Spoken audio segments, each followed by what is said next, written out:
성호만 긋고 시작할게요. 성부와 성자와 성령의 이름으로 아멘. 영원한 생명의 말씀이라는 제목의 6장 60절부터의 내용입니다. 자, 이제 제자들 가운데 많은 사람이 예수님께서 말씀하시는 것을 듣고 말을 합니다. 당연한 반응이죠. 이 말씀은 듣기가 너무 거북하다. 누가 듣고 있을 수 있겠는가? 예수님께서는 제자들이 당신의 말씀을 두고 투덜거리는 것을 속으로 아시고 그들에게 이르십니다. 이 말이 너희 귀에 거슬리느냐? 사람의 아들이 전에 있던 곳으로 올라가는 것을 보게 되면 어떻게 하겠느냐? 자, 예수님과 사람들 간의 대립, 그것은 예견된 것이었고, 예수님은 천상의 사정을 우리에게 어떻게든지 전해주려고 노력하고, 우리는 지상의 사정을 바탕으로 그것에 대한 저항감이 생겨날 것이라고 제가 오늘 이 가르침을 시작하면서, 아니면 그 지난달에서부터 이미 여러분에게 예견을 했습니다. 그리고 지금의 이 제자들에게 일어나는 일은, 지금 여러분들은 애써 감추려고 노력하겠지만, 무슨 대중가사 가요 같다 그죠? 애써 감추려고 노력하겠지만 속에서 이미 일어나고 있는 것이죠. 그러니까 우리에게 순한 가르침들이 있어요. 여러분들은 이렇게 서로 사랑하셔야 되고요. 그리고 서로 잘 돌보셔야 돼요. 그런 것들을 하기 위해서는 심리적인 단계로 A 단계, B 단계, C 단계라는 것이 존재를 하는데요. 이런 단계들을 잘 습득하시면 여러분이 정말 그들을 사랑할 수 있는 내면을 지닐 수 있게 된답니다 하는 이런 이쁜 가르침. 누구나 순하게 들을 수 있는 가르침. 왜? 내가 결정적으로 내가 선택해야 하는 나의 의지의 선택과는 전혀 상관없기 때문에, 나와 동떨어진 상태에서 들을 수 있는 그런 가르침이 아니기 때문이죠. 예수님의 말은 쌍날 칼과도 같아서 우리 속을 파고든 다음에 우리 속에 숨어있는 것들을 확 드러내버리기 때문입니다. 내가 행여라도 거짓이 숨어 있었다면, 내가 행여라도 남편을 향한 원망이 숨어 있었다면, 내가 행여라도 아내를 향한 은근한 억울함을 감추고 있었더라면 예수님의 말씀을 만나는 순간에 그것이 확 드러나고, 그리고요, 예수님은 영적인 분이에요. 그러니까 예를 들어서 우리가 전부 다 코가 못 쓰는 사람이라고 생각을 해봅시다. 그리고 이 안에는 세상에서 가장 악취를 내는 물건이 들어있어요.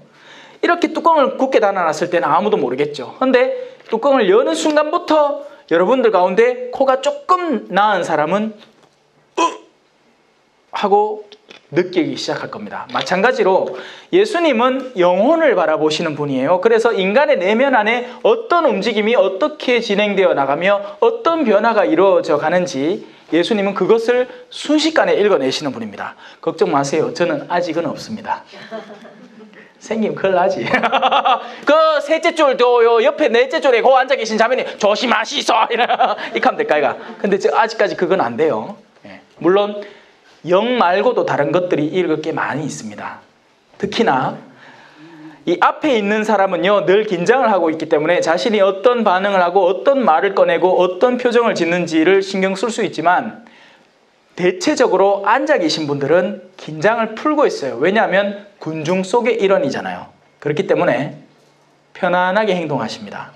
그래서 제가 강론을 할 때 주무시는 분은 박수 쳐야 되는 분이에요. 왜? 편안하게 들으면서 자전거처럼 잘 수 있거든.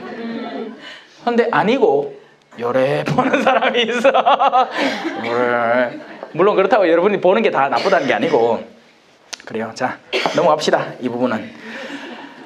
자, 이 말씀은 듣기가 너무 거북하다. 누가 듣고 있을 수 있겠는가? 적어도 이 사람들은 솔직했습니다. 이렇게 얘기하고는 예수님께서는 제자들이 당신의 말씀을 두고 투덜거리는 것을 속으로 아시고 이제 위에부터의 가르침을 본격적으로 전하기 시작합니다. 그래서 그 안에 숨겨져 있던 사람들을 이제 당신은 다 끌어안고 싶지만 피치 못하게 그렇게 갈릴 수밖에 없는 내면을 지닌 이들을 분별해 버리시는 거죠. 영은 생명을 준다. 그러나 육은 아무 쓸모가 없다. 이 말인 즉슨 육을 사랑하는 사람들인 너희들은 내가 전하는 영의 말의 가치를 올바로 분별하지 못하고 결국 거부하게 될 것이다 라는 얘기예요. 내가 지금까지 살아온 배경 안에는 육을 향한 추구가 있었어. 어떻게 하면 더 이쁜 화장술을 개발할까? 어떻게 하면 더 옷매무새를 맵시 있게 입어서 다른 사람들이 내가 요거 중고 옷인데도 새 제품처럼 느끼게 옷을 입을까? 이런 것들만 온통 신경 써온 사람에게는 착하게 살라라는 말이 별로 중요하게 안 들립니다. 왜? 그렇게 살려면 착하게 살면 그렇게 못하거든. 속여야 되니까. 허영이라는 게 있고 막 수많은 것들이 자신의 내면 안에 막 소용돌이 치는 가운데 착하게 산다는 건 의미 없는 짓이거든요. 돈 많이 벌려는 사람도 마찬가지입니다. 돈을 많이 벌려면요, 착하면 돈 많이 못 법니다, 여러분. 왜 봅니까? 세금도 안 내야 되는데. 그거 왜 피하려고? 그러니 우리는 결정적인 선택을 슬슬 시작해 나가야 되는 거죠. 정말 나는 무엇을 위해서 이 생을 살아갈 것인가? 여러분은 여기 있는 분은 다 성인들이에요. 아이들은요, 오히려 영적인 면에 더 밝습니다. 그래서 아이들은 금방 와 하다가도 투닥투닥 하다가도 조금만 지나가 다시 그 방에 들어가 보면 어느새 또 같이 놀고 있어요. 왜냐하면 그 아이들은 영의 더러움을 참지를 못해. 그런데 성인들은 달라요. 원한을 품기 시작하면 10년이고 20년이고 죽을 때까지 갑니다. 그 영의 행여 상처가 생겼다 하면 그 상처도 꽤나 오래 갑니다. 그런데 그 상처, 영의 상처를 낫게 해주시는 분이 계세요. 그러려고 오셨어요. 그러려고. 그래서 맡기면 돼. 누구한테? 의사한테. 죄인이세요? 맡기세요. 잘됐다. 더 잘됐다. 죄인이란다. 죄인 특별 그 면허 갖고 있거든. 특별 사면 면허. 하느님과의 관계를 바로 회복해 봅니다. 예수님은. 오늘 또 성사 많이 보겠다. 농담이고. 자, 영은 생명을 준다. 그러나 육은 아무 쓸모가 없다. 내가 너에게 한 말은 영이며 생명이다. 여러분 살아야 돼요. 여러분 제가 지금 이렇게 키를 쓰고 하는 이유는요, 여러분 가운데 몇 명이라도 살리려고 하는 거예요. 근데 사람이 산다는 것과 죽는다는 것에 대한 개념을 잘못되게 잡고 있는 사람은요, 계속 생명을 거부하고 죽음을 향해서 달려가면서도 자기는 산다고 생각하는 사람이에요. 이게 헷갈리죠? 내가 1,000만 원 손해를 봤어요. 그런데 그 1,000만 원의 손해는 사실은 하느님께서 내 영을 살리려는 움직임이었어요. 왜냐하면 나로 하여금 이 돈이라는 것이 어떻게 작용하는지를 올바로 바라보고 가능하면 거기에서 멀어질 수 있다면 멀어지라고 하기 위한 움직임이었는데, 그런데 이 사람은 그것에 그 일어난 사건 때문에 그 1,000만 원을 더 집착하게 돼버린 것이고, 그렇게 어린 시절을 힘겹게 돈에 대한 집착을 키워오면서 나중에는 별의별 짓을 다 저지르면서 돈은 끌어다 모으는데 성공해. 그런데 영혼이 완전 피폐해져 버리는 겁니다. 심지어는 자신이 어린 시절 겪었던 그 고난만큼을 자기가 데리고 있는 노동자들에게 느끼지도 않는 냉혹한 냉혈한으로 변해버린 거예요. 얼마나 안타까운 실패입니까? 그 사람은 내면을 완전히 상실해버린 사람이 되는 거예요. 돈은 많겠지. 근데 뭐 할 낀데? 뭐 할 낀데 그 돈 가지고? 그러나 너희 가운데에는 믿지 않는 자들이 있다. 예수님이 와서 강의를 하는데도 믿지 않는 사람들이 있었는데, 그죠? 제가 강의를 하는데 뭐 그리 믿을까요?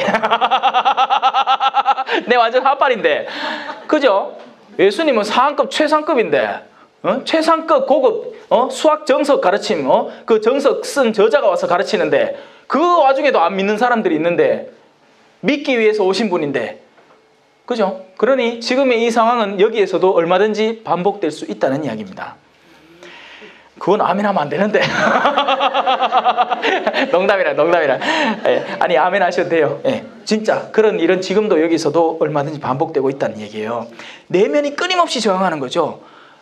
정말 뭔데부터 시작해갖고, 자는 말투가 저런 놈부터 시작해갖고, 저런 표현을 하면 안 되지 라는 그 분심부터 시작해갖고, 마귀는요, 다양한 방식으로 여러분을 공략할 겁니다. 일단 듣는 소리부터 빼앗아가려고 노력할 거예요. 그래서 듣는 소리를 빼앗아가는 가장 좋은 방법은 그 듣는 말마디와 관련된 여러분들의 일상적인 일을 자꾸 떠올려가지고 맞다, 신부님이 변속했는데 뭐야, 내 변소에 뭐 키워 나왔는데 불 안 껐는데 왜 하지? 하는 그런 새들이 와서 그 씨앗을 훔쳐가는 과정부터 시작을 해서, 그 다음에는 돌밭, 메말라 있는 마음들이 말씀을 받아들이긴 하는데 금방 그 싹이 나오지 않는, 그거는 시간이 좀 걸려봐야 합니다. 오늘은 일단 말씀을 받았어. 근데 당장 문 열고 나가서 친구하고 뭐 이야기하다 메마른 사람이 있는가 하면 하루 지나서 하루 정도는 아이고 마음이 따뜻한 것 같다, 내한테 믿음이 생긴 것 같다 하는데,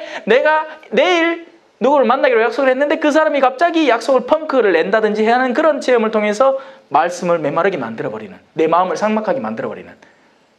그리고 가시덤불, 내가 늘 지니고 있던, 안 버렸던 싹, 내한테 다가오는 세상의 어려움이 날 힘들게 하는 게 아니라 내가 가지고 있는 두려움이 날 힘들게 합니다. 무슨 말인지 아시겠어요? 네. 내 책상에 쌓이는 먼지가 나를 힘들게 하는 게 아니라 내가 먼지를 싫어한다는 나의 내면이 그 상황을 힘들게 하는 거예요. 그래서 똑같은 환경에 있는 두 사람인데 한 사람은 편안하게 있어. 먼지 좀 있을 수 있지, 뭐 같이 살면 안 되나? 그러고 네 앉는 데만 이렇게 술술 털고 앉으면 되지. 근데 이 사람은 야, 빗자루 걸레 이제 앉아야지 하는데 또 바람이 훅 불어 먼지가 훅 쏘여. 미쳐봅니다, 이 사람. 자신 안에 있는 가시덤불들이 그 싹이 못 자라게 막아버리는 거예요. 세상 걱정과 재물에 대한 유혹이 끊임없이 내 안에서 샘솟아 나와서 나를 숨통 조이게 하는 거죠.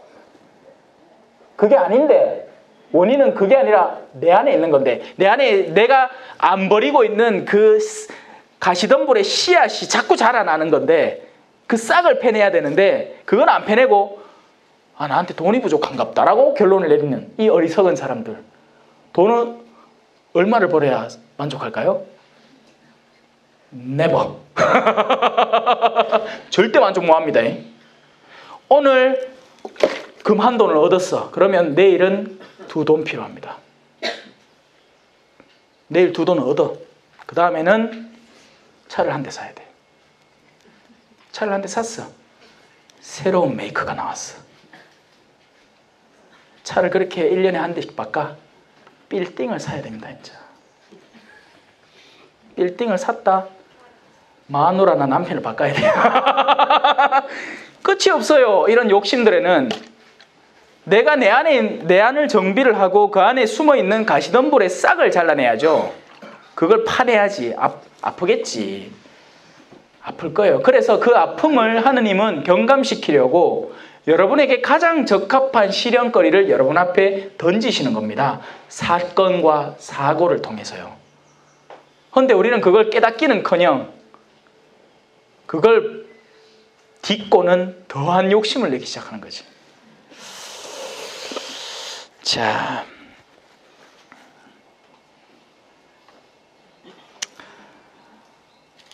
사실 예수님께서는 믿지 않는 자들이 누구이며 또 당신을 팔아넘길 자가 누구인지 처음부터 알고 계셨습니다. 자, 예수님은 자신을 반대하는 자들에 대해서 어떻게 처신하시는지 우리는 배워야 됩니다.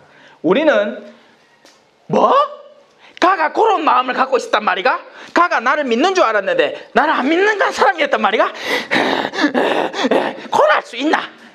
당장 끊어야지. 관계 끊어. 절교다. 예수님은 그러지 않아요. 예수님은 처음부터 이 사람이 나를 안 믿는다는 것을 알면서도 빛을 비춰주신 분이에요. 하느님의 일하는 방식은 그렇습니다. 아시겠죠? 내가 레지오를 하는데 처음부터 마음이 엇나간 사람이 보여. 그러면 그러니까 레지오를 좀 하다가 이제 사람을 이제 슬슬 알기 시작하고 그러다가 한 사람이 이 사람 못된 사람인 게 이제 보이는 거예요. 그럼 왜 어떤 게 현명해서 될까요? 나 이제 이 레지오 안 할란다 가 아니라 알면서도 꾸준히 우리의 선을 비춰주는 것이 예수님께서 우리에게 원하시는 방식이라는 것입니다. 힘들죠. 힘들어요. 쉽다고 안 했어요. 내가 언제 쉽다 했습니까?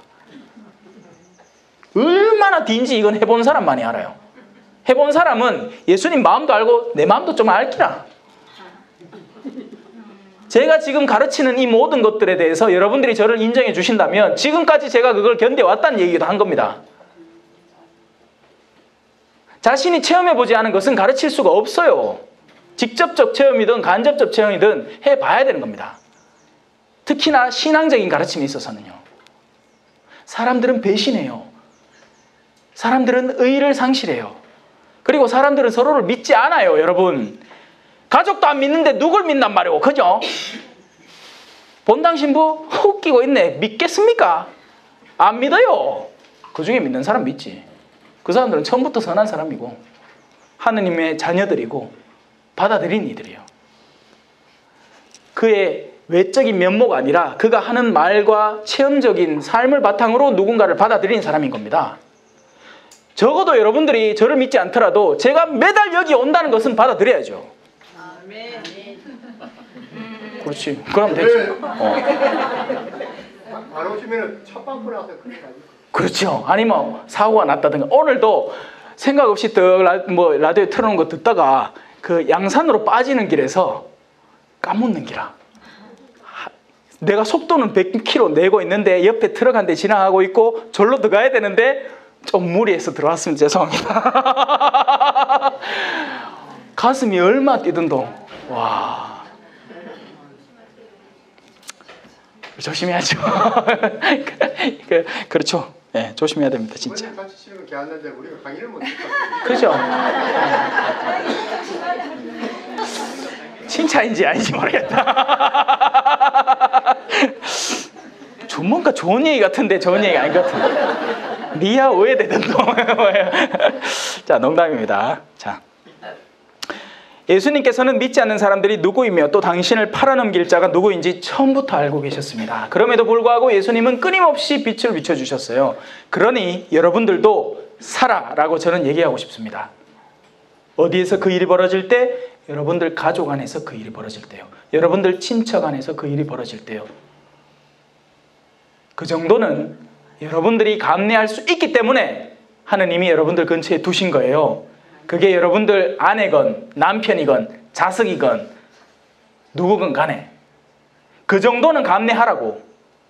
왜냐하면 그 사랑의 체험을 통해서 여러분은 저분의 사랑을 느낄 거기 때문입니다. 신적인 사랑은요, 네가 나한테 기도를 1회 바쳤으니 내가 너를 1회 사랑해 주마. 이거는 거래지. 이건 더러운 거래예요. 이거는 누구나 하는 거래요. 신적인 사랑은요, 그냥 족봅니다. 여러분, 고해성사는요, 여러분들이 무슨 보속을 해서 그 죄가 사해지는 게 아니에요. 고해성사는요, 사제가 나는 성부와 성자와 성령의 이름으로 당신의 죄를 용서합니다 하는 그 순간에 사라지는 거예요. 죄는. 대신에 보속은 왜 하느냐? 우리가 저지른 죄의 결과물이 남아있기 때문에 그것을 우리가 어떻게든지 메꿔보려고 하는 거죠. 하지만 저는 그 보속마저도 싸게 줍니다. 완전 싸. 주님에게도 한 번, 좀 많으면 3번. 왜냐하면 저는 제 개인적인 체험도 그렇고 이런 분들을 많이 만났거든요. 신부님, 지난번에 성사 봤는데 보석이 뭔지 까먹으십니다. 일단 받기도 힘든 걸 받았고 한동안 그것 못 지키갖고 고생을 하다가 나중에 시간이 흘러갖고 내가 뭘 받았는지 까먹는 게야. 그래서 그게 죄스러워갖고 또 고해하러 옵니다. 그런 일은 막아야지. 그래서 저한테 고해 보신 분은 뭐라 했더라 신부님 보석? 하면 주님에게도 3번 바치면 다 되는 거예요. 자, 하지만 여러분이 해놓지 않은 일이라도 여러분이 대신 기워 갚는 행위를 보석이라고 하는 겁니다. 그것만큼 훌륭한 일이 없어요. 그래서 부모에게 효도하는 것은 훌륭한 보석이에요. 그건 제 말이 아니라 성경에 나오는 말입니다. 아비를 섬기는 것은 너희의 죄를 갚는 행위다. 왜요? 사랑은 무슨 사랑? 내리사랑. 근데 효경이라는 건 뭐죠? 올림사랑이잖아요. 누구나 지 자식은 이뻐. 어떤 상태라도 이뻐요. 그래서 안쓰럽고 지켜주고 보호하려고 해. 근데 자기 위에 있는 사람은 잘 안 보입니다. 나이가 들고 늙기 시작하고 또 거기에 좀 떨기 시작하면 누구나 싫어하고 기피해요. 그런데 그런 사랑을 실천하는 사람은 자신의 죄를 기어 갚는 행위를 하는 거예요. 그래서 어르신들을 잘 모셔야 되는데 요새는 어르신들을 잘 모신다는 개념이 어디 보내고 돈 보내는 걸로 바뀌어 붙습니다. 물론 너무나 바쁘기 때문에 그럴 수 있겠죠. 그런 거라면 충분히 이해를 합니다. 하지만 충분히 자신이 모실 수 있는 환경인데도 불구하고 엄마 아빠가 야야 내가 안 보내면 안 되나 하는데도 귀 싹 닫아보고 보내보는 그런 못된 놈의 자식들은 자기의 죄는커녕 죄에다 죄를 쌓고 있는 겁니다. 그리고 고스란히 자신들이 당할 거예요. 자신이 어떤 짓을 저질렀는지는 적어도 체험하고 가야 되니까. 야야 내 한 번만 찾아주면 안 되나? 이 간호사가 카메라 꺼졌을 때 내 때린다. 안 때릴 것 같으세요? 자기 자식도 보기 싫어하는 세상, 그 자식을 어딘가 맡겨놓는다고 해서 그 유아실 어린이집 선생들이 짜증날 때 어떤 화풀이 하겠습니까? 절대 아이들한테 안 할까요? 합니다. 지 새끼도 보기 힘든데. 자기 부모도 보기 싫어하는 세상, 그걸 어디 무슨 요양 무슨 타운 무슨 센터에 맡겼다고 해서 그 사람들이 성심성의껏 돈 받고 봐줄 것 같습니까? 돈 받을 때나 봐주죠. 오늘 똥 싸고 1시간 뒤에 왔는데 또 똥 쌌는데 성질 안 나나? 공디 차삭차삭 때릴 뿐다 아마. 근데 맞는 마음이 여기가 아파서 아픈 게 아니라 서러워서 아픈 겁니다. 서러워서. 그러면 내 부모 아니라도 왜 지나가다가 어르신 계시면 인사라도 한번 드리고 또 챙겨드리고 불편한 거 없는가 챙겨야지. 요즘은 또 경로석을 만든 뒤부터는 경로석 말고 딴 데 앉으면 꼬라보는 젊은이들이 많을걸요. 참 재밌는 세상이 됐습니다. 그죠? 그러니 여러분들은 이 타락한 세대에서 여러분들 자신을 구원하십시오.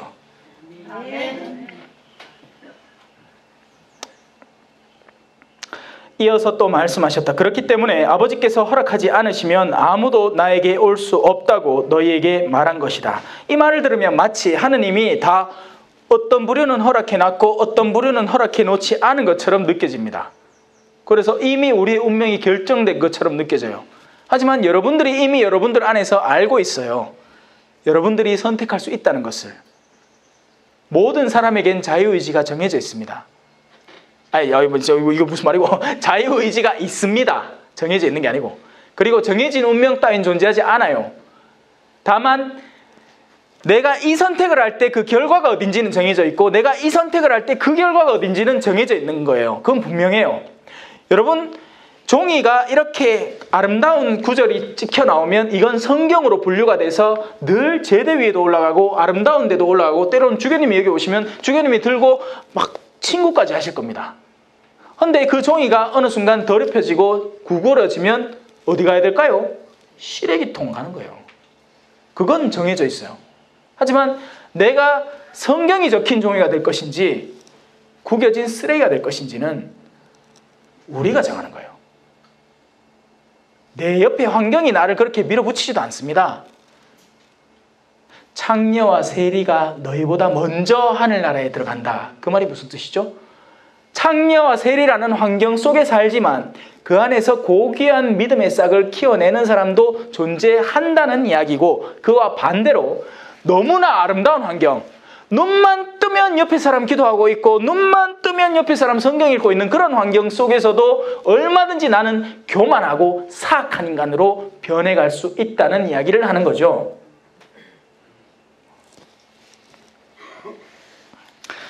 이 일이 일어난 뒤로 제자들 가운데서 많은 사람이 되돌아가고 더 이상 예수님과 함께 다니지 않았다. 그래서 예수님께서는 이제 12제자에게 스파르타식 교육을 시켜온 맨날 데리고 다니면서 내가 어떤 사람인지 너희는 보고 알아라 하고 해오신 12제자에게 너희도 떠나고 싶으냐? 하고 물으셨다. 그러자 시몬 베드로가 예수님께 대답하였다. 주님, 저희가 누구에게 가겠습니까? 주님께는 영원한 생명의 말씀이 있습니다. 스승님께서 하느님의 거룩하신 분이라고 저희는 믿어왔고 또 그렇게 알고 있습니다. 예수님께서 그들에게 말씀하셨다. 자, 이제 12제자 가운데에서도 예수님은 이미 알고 있는 사실을 꺼내십니다. 내가 너희 12를 뽑지 않았느냐? 예수님이 뽑을 때 잘못된 싹을 뽑을 수 있겠습니까? 없죠. 그러면 그 중에 하나는 변질되어 갔다는 것입니다. 그리고 예수님은 그 변질의 순간부터 알고 있으면서도 마지막 순간까지 그를 챙기고 보듬으려고 하신 거죠. 여러분 잘 들어보세요. 한 사람이 꽁한 마음을 지니고 있어. 너희 가운데 나와 같이 이 접시에 빵을 찍는 사람이 나를 배반할 것이다. 그 말을 들은 그 당사자는 어떤 느낌일까요? 알고 계시는구나. 그 말은 무슨 말일 것 같습니까? 초대입니다. 유다야, 그렇게 하지 마라. 그런데 그 순간에 유다는 결정을 해버린 거죠. 빵을 찍자 이제는 사탄이 그 안에 들어오고 그는 나가서 제 할 일을 하기 시작한 겁니다.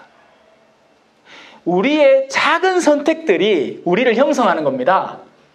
어떤 큰 계기가, 내가 다닌 학교가, 내가 다닌 직장이 나를 형성하는 것이 아니라 내가 일상 안에서 결정하는 아주 작은 결정들, 예를 들면 남편에게 오늘 욕을 해 마라 하는 그 결정, 거기에서 나는 성녀가 될 수도, 그렇다고 해서 남편이 나쁜 짓을 안 한다는 게 아니라 남편이 나쁜 짓을 해.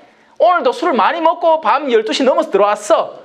그 순간에 내가 하는 결정이 나를 새로운 존재로 만들 수도 아니면 내 존재를 강화할 수도 있다는 얘기죠.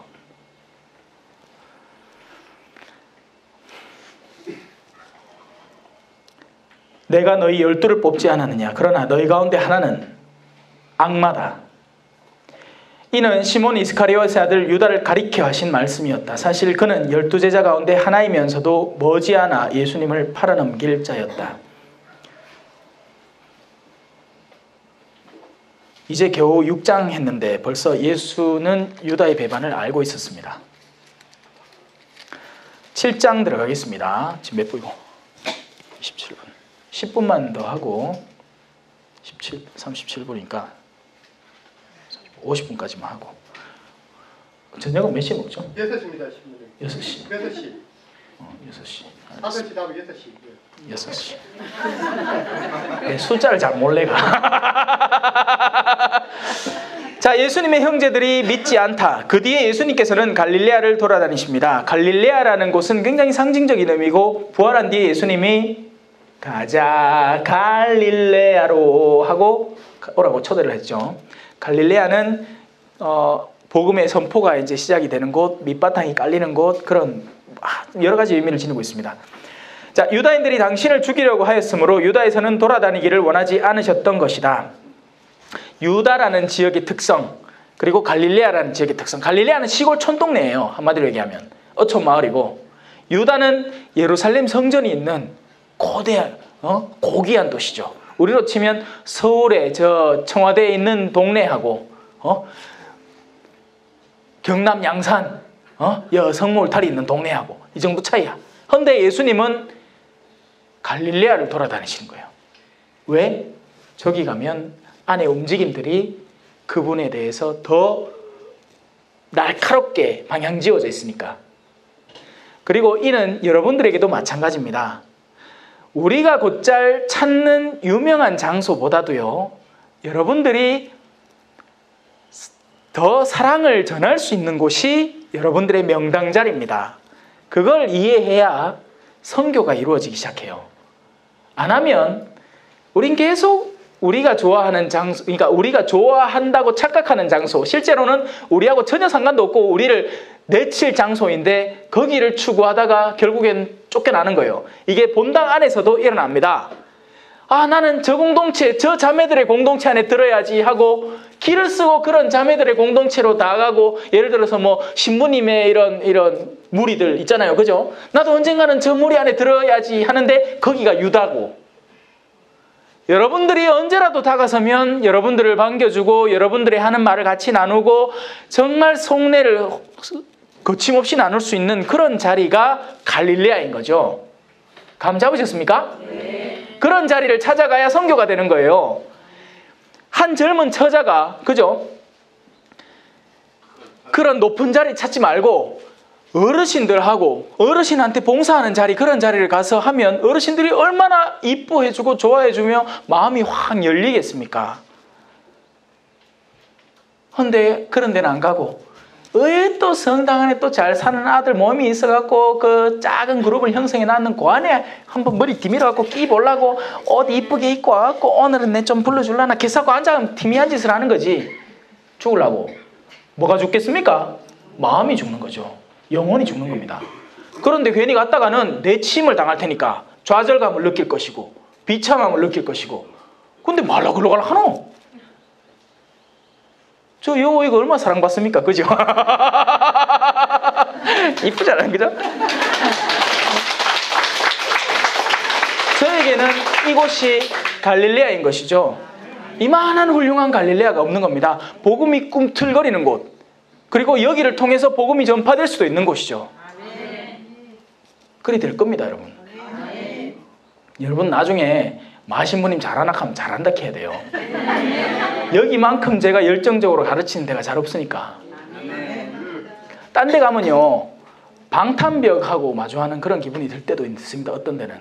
제가 얼마 전에 저 어느 구치소에 어느 신부님 대신에 가서 이제 미사를 드렸는데, 뭐야, 내가 그만큼 힘들게 미사 해본 적 없다. 이 사람들의 마음이 안정되지 못해 있고, 그리고 무엇보다도 근본적으로 미사에 관심이 있어 온 게 아니고 시루떡에 관심이 있어 와서, 여러분들은 빵 먹으려고 온 건 아니고 빵은 덤이잖아요. 사장님이 주시니까 감사히 맛있게 먹는 거지. 여러분의 근본은 미사 듣고 피정 참가하고 이 강의를 좀 들어보려고 하는 거잖아요. 그러니 느낌 자체가 달라지는 거죠.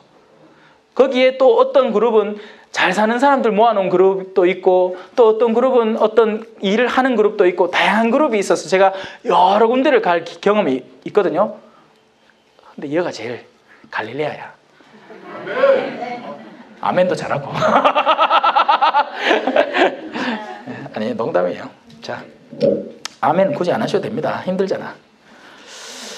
마침 유다인들의 초막절이 가까웠다. 그래서 예수님의 형제들이 그분께 말하였다. 이곳을 떠나 유다로 가셔서 하시는 일을 제자들도 보게 하십시오. 널리 알려지기를 바라면서 날몰래 일하는 사람은 없습니다.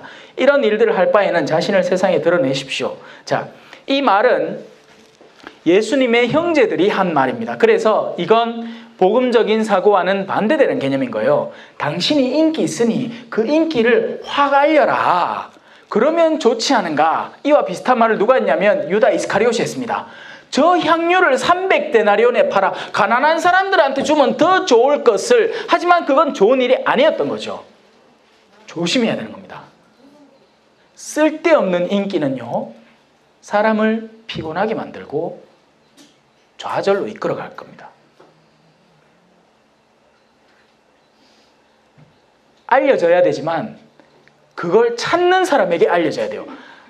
얼마 전에 재밌는 사건이 하나 있었는데 전화가 또, 네 여보세요? 네 제가 신부님 얘기를 누구한테서 들었는데요, 구마능력이 그래 뛰어나시다면서요.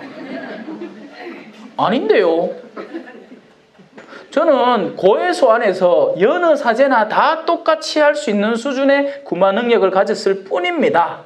저한테 특별한 능력은 없습니다. 제 멀리 사는데 그래 능력이 계시면 찾아보려고. 언제요? 제가 갖고 있는 능력 주변에 어느 사제라도 갖고 있으니까 그걸로 가시면 됩니다. 하지만 만약에 누군가가 자신의 인기가 정말 극대화되기를 바란다면 없는 능력까지 만들어낼 겁니다. 나만큼 치유 능력을 가진 사람은 없어. 자, 다리 저는 사람 앞으로 나오시오. 딱 얹고 그 중에 한 명은 뛰겠지. 잠시나마. 왜? 엔돌핀이 증가하니까. 그리고 잠시 뛰면 회복된기라. 그나마 그때부터 인기가 와 핵폭발처럼 퍼져나가는 겁니다. 엄청난 초대가 들어오겠지. 조심해야 되는 거예요. 그건 그렇게 해서는 안 되는 겁니다. 예수님은 복음이 전해지길 바랬어요. 맞아요. 그런데 복음이 전해지길 바랬지 쓸데없는 것이 전해지길 바라지 않았던 거예요. 이걸 감을 못 잡는 거예요. 뭐가 복음인지. 사람이 절다가 뛰는 게 복음이 아니에요. 내면의 영혼이 절다가 뛰는 게 복음입니다. 아멘.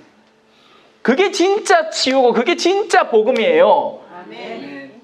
아니 다리 졸던 사람이 이제 뛰면서 마누라한테 더 빨리 갖고 더 세게 때리면 오해란 말이고. 말라 치유해졌나 그거. 차라리 더 절게 만들어 보지. 맞죠? 아이가. 내면을 바꿔야지 내면을.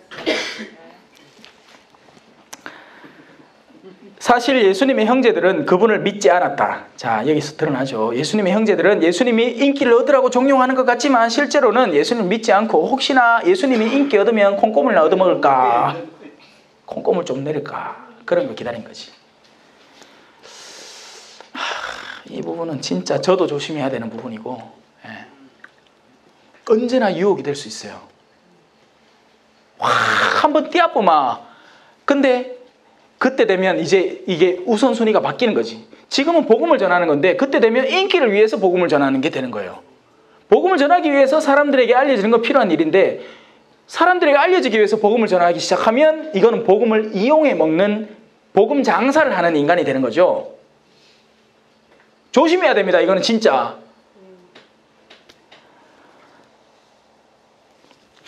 저 신부 와저를 흥분 안 하겠다. 기도 많이 해주셔야 돼요.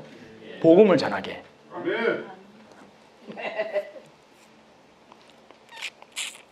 그래서 예수님께서는 그들에게 말씀하셨다. 너희에게는 아무 때라도 상관없지만 나의 때는 아직 오지 않았다. 자, 이 때라는 것에 대한 이해, 제가 일찍부터 말씀을 드렸습니다. 하는 것이 우리가 알고 있는 기본적인 때고 예수님의 때는 채웠나 덜 채워졌나가 때입니다. 그래서 이게 암만 시간이 오래 흘러도 덜 채워졌으면 때가 차지 않은 것이고 1초밖에 안 지났는데 훅 채워졌으면 때가 찬 거예요. 수학을 빨리 해야 돼. 안 그러면 썩어. 예수님의 때는 이런 겁니다. 그래서 예수님은 여러 가지를 분별하시는 것이고 자신의 때는 이렇게 완성되어 버린 것이죠. 순환의 때로, 십자가의 때로. 그리고 이 같은 일은 이제 여러분들에게도 반복되어 일어날 것인데 처음에는 좋아요. 신앙생활이. 처음엔 다 좋아. 왜냐하면 그 때기 때문입니다. 신앙생활은 처음엔 좋아야 돼요. 처음엔 재미있어야 되고 좋고 사람 만나는 게 즐겁고 해야 돼. 근데 그때가 지나고 나면 와, 저 신부님은 표정이 저렇노. 와, 저 수녀님은 나한테 이런 거 저런 거 허락하노 하는 그런 때가 슬슬 다가오다가 나중에는 생각지도 않았던 곳에서 폭탄이 뻑 터집니다. 이제 본당에서 그래 나름 열심히 봉사하고 그런 어려움의 때도 살짝 지났어. 사람들하고 마주치고 힘든 시간들이 지났는데 갑자기 자식이 뭐 하나 뻑 엇나갖고 옆길로 확 새쁩니다. 그래 사람들한테도 쭈글 싫었고 이걸 왜 해야 될지 모르겠고 중간에 긴기가 성당에서는 괜찮은 척하고 집에 와서는 막 울고 자빠졌고 새 난리가 나. 왜냐하면 그때가 되었기 때문인 거죠. 그 어둠을 내가 한껏 끌어안아야 하는 때가 온 것입니다. 그게 십자가의 죽음인 거예요. 오늘날에는 백색 순교의 시대입니다. 이제 목 따는 사람 없잖아. 니 믿는다 해갖고 니 죽이편다 한 사람 없습니다.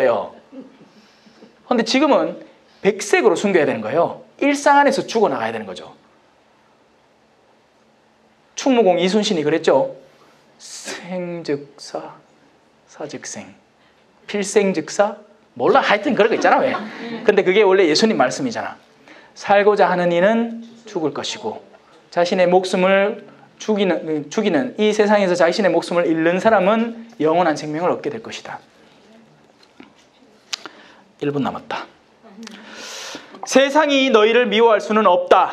왜? 세상과 너희는 같은 부류, 같은 동질로 형성되어 있기 때문이다. 그래서 너희가 추구하는 것은 세상의 덕이 되고 세상이 추구하는 것은 너희에게 덕이 된다. 하지만 세상은 나를 미워한다. 그 세상은 예수님과는 반비례인 겁니다. 세상이 커져나갈수록 타락한 세대가 많아질수록 예수님의 입지가 더 좁아지게 되는 것이고 결국 예수님이 죽임당하게 되는 것이죠. 그러니 이 때는 유다인들의 이 때는 예수님을 죽이는 때, 그들의 악행이 도를 넘어서는 때인 겁니다. 악이라는 건요, 악이라는 걸 어떻게 설명할까요? 주일 미사를 빠졌다고 악이 아니에요. 악이라는 건요, 선을 짓밟을 때 악이 되는 겁니다. 우리 실장이 그런 거 잘합니다. 요런 게 악이에요, 요런 게.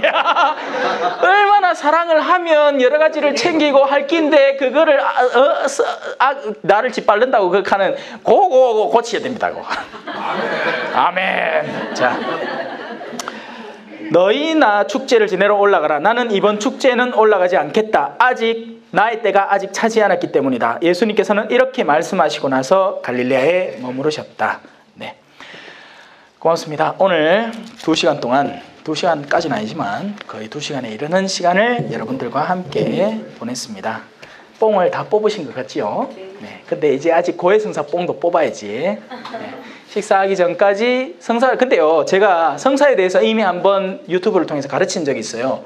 성사는요, 부끄러워야 됩니다. 왜냐하면 부끄러움은 아픔이고, 그 아픔은 영혼에게 좋은 아픔이기 때문이에요. 그런데 이 부끄러움을 자꾸 피하려는 시도를 하면요, 여러분에게 득이 되는 게 아니라 독이 됩니다. 왜냐하면 이 신부님한테 성사 봐서 용서 받았어. 근데 또 볼라니 부끄러워. 그래서 다른 신부님을 찾아갑니다. 어디서 만나기 힘든 신부님, 한 달에 한 번 지와 대구에서 멀리 차 타고 오는 신부님, 그런 신부님 만나갖고 고해를 자꾸 보려고 하면 그때부터 독이 시작되는 거예요. 왜냐하면 수치를 경감시키기 때문이죠. 내가 저지른 죄가 부끄럽고 아파야 그 다음부터 안 하게 됩니다. 그런데 그걸 자꾸 경감을 시키면 중독이 돼요. 뭐 성사, 그래 이 신부님한테 이래 쓱 보고 나있긴 해. 또 괜찮네. 또 한번 해봐야지. 이래 되는 거예요. 그러면 결국 그 영혼이 망가져 갑니다. 그래서 가능하다면 여러분들 가운데 이미 본당이 있으신 분들은 그 본당 주임 신부님에게 보시는 게 제일 좋아요. 신부님 내 목소리 얇긴데 바로 그게 여러분의 수치고 바로 그게 여러분을 낫게 하는 힘인 겁니다. 아멘. 대신에 우리 성모 울타리 공동체 식구들 가운데에서 어디 근처에 본당에 광장에 가기 힘든 분들이 있으시면 저한테 오셔서 성사 보시면 고맙겠습니다. 성부와 성자와 성령의 이름으로 아멘. 영광이 성부와 성자와 성령께 처음과 같이 이제와 항상 영원히 아멘. 성부와 성자와 성령의 이름으로 아멘. 감사합니다.